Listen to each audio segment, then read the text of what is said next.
जमशेदपुर से खबर आ रही है। झारखंड राज्य कृषि विपणन परिषद के अध्यक्ष और कांग्रेस के वरिष्ठ नेता रविंद्र सिंह ने कहा है कि राज्य सरकार किसानों, पशुपालकों और डेयरी उत्पादकों के हित में हर संभव प्रयास कर रही है। जमशेदपुर दौरे के दौरान उन्होंने कहा कि कृषि, पशुपालन और डेयरी क्षेत्र में उपभोक्ताओं और कृषकों के बीच सीधा संपर्क स्थापित करने से किसानों की आमदनी बढ़ेगी और उन्हें उनके उत्पाद का उचित मूल्य मिलेगा। उन्होंने बताया कि राज्य सरकार का उद्देश्य है किसानों को आत्मनिर्भर बनाना। इसके लिए कृषि उत्पादों के बेहतर विपणन, आधुनिक तकनीक और प्रशिक्षण की व्यवस्था की जा रही है ताकि किसान उन्नत खेती और डेयरी उत्पादन में आगे बढ़ सके। रविंद्र सिंह ने विश्वास जताया कि आने वाले समय में झारखंड कृषि क्षेत्र में आत्मनिर्भरता की दिशा में अग्रसर होगा और किसानों की आर्थिक स्थिति मजबूत होगी। और पंजाब, हरियाणा की तुलना करना थोड़ा सा बेईमानी है, क्योंकि झारखंड में जो कृषि है वो छोटे मझोले किसान होते हैं जो सीमांत किसान कहते हैं, और वहाँ बड़े बड़े किसान हैं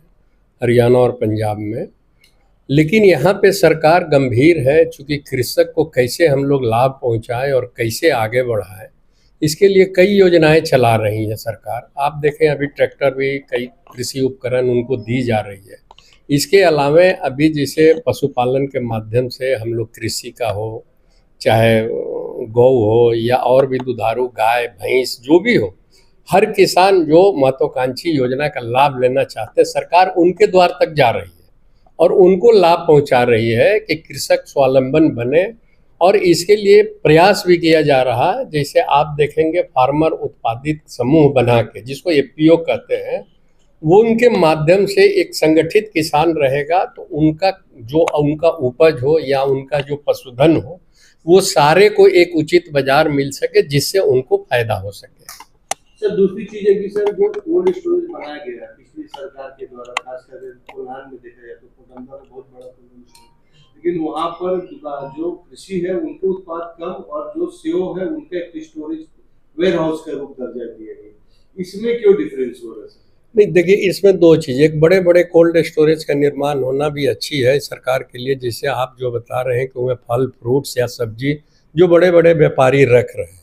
लेकिन इसके साथ सरकार की एक और योजना चल रही है जिसमें हम 15 मीट्रिक टन, 30 मीट्रिक टन का जो कोल्ड स्टोरेज बना के देना है, जो छोटे छोटे पंचायत में, ब्लॉक में उनको मुहैया कराया जाए, ताकि वहाँ पे जो किसान हो, जो छोटे किसान अपने हाट बाजार में आ रहे हैं और अगर लगता है कि नहीं आज मेरी उत्पादित मूल्य इसका बिक्री नहीं हो सका, वैसे किसान भी वैसे छोटे शीतगृह का लाभ ले सके, इस पे भी सरकार गंभीर है और इसके लिए प्रयास कर रही है, जो आने वाले दिनों में देखेंगे इसका नतीजा आपको दिखेंगे। सर, मेधा नहीं, निश्चित रूप से आप देखें, जिसे हमने मछली पालन में बोला वैसे ही दूध में भी आप देखें तो किसानों को प्रोत्साहन राशि के रूप में 5 रुपया अलग से दिया जाता है ताकि वो ज़्यादा से ज़्यादा इसका दूध का उत्पादन कर सके और उनको बाजार भी मिल रही है। अभी देखें मेधा के माध्यम से लगातार दूध का उत्पादन में बढ़ोतरी हो रही है और किसान इससे लाभान्वित भी हो रहे हैं।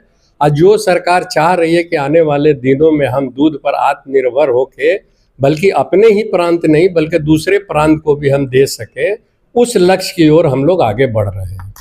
देखिए इसका मूल कारण ये है कि जो पहले मंडी एक्ट था 2015 में रघुवर सरकार जी ने भंग कर दी थी।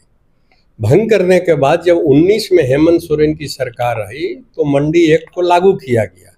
मंडी एक्ट लागू होने के बाद उसकी नियमावली की जो ये है वो प्रक्रियाधीन है। जब नियमावली आ जाएगी, बोर्ड ऑफ डायरेक्टर की गठन हो जाएगी, तब इन तरह की बाज़ारों को हम लोग कैसे व्यवस्थित करें, कैसे उसका फिर से रिकंस्ट्रक्शन करें या नए बाज़ार को हम विकसित करें, ये सारी चीज़ उसमें है। लेकिन अभी एक नियमावली प्रक्रियाधीन है, इसलिए इसमें थोड़ी सी अड़चनें आ रही है। दूसरी चीज़ है, हम उन व्यापारी समूह से भी आग्रह करेंगे कि अभी जो बाज़ार समिति है वो सिर्फ और सिर्फ किराए पर आश्रित है। तो किराए पर आश्रित है, इसलिए उसमें उनको भी थोड़ा सोचना चाहिए कि हमारे जो प्रतिष्ठान है इसको कैसे हम व्यवस्थित करें, सुदृढ़ करें, तो उनको भी इस पर पहल करना पड़ेगा। नहीं, निश्चित रूप से बोला, नियमावली जब आ जाएगी आप देखेंगे उसके बाद सभी जगह बाजार चकचक दिखेंगे और व्यापारी भी खुश, किसान भी खुश, क्योंकि यही दोनों का माध्यम है बाजार। मंडी एक्ट जो है वो हमारे जो कृषि उत्पादन का सही बाजार मिल सके, इसी के लिए इसका गठन किया गया था और उस दिशा में हम लोग काम कर रहे हैं। नया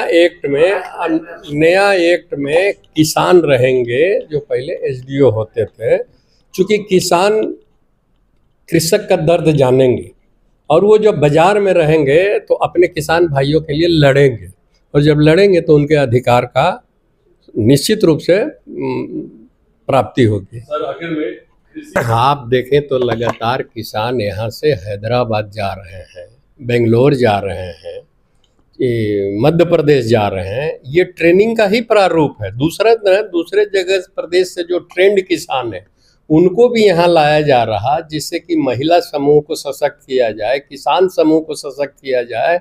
और ये कई ब्लॉक और कई पंचायत में ये कार्यक्रम चल रही है, जिसको थोड़ा सा जागरूकता की जरूरत है। जब आ जाएंगे किसान खुद जागरूक होंगे तो आप देखेंगे कि हर पंचायत, हर ब्लॉक में इस तरह का ट्रेनिंग, और वो खुद ट्रेंड होके दूसरे को ट्रेनिंग देने लगेंगे। सर ये भी जैसे ग्रामीण इको का जो है, तो भी अभी सबसे बड़ी चीज़ है कि पेशा कानून पे है, जिसमें ग्राम सभा को अधिकार मिलना है। आने के बाद जिस पर सरकार गंभीर है और वो करीब करीब तैयार है, जब भी आ जाए, आने के बाद फिर प्रारूप बनेगा। उसके बाद आप देखेंगे कि ग्राम सभा और पंचायत के माध्यम से ग्रामीण विकास मंत्रालय किस तरह से वहाँ पर तैयार हो रही है। सर आने वाले दीपावली और छठ के लिए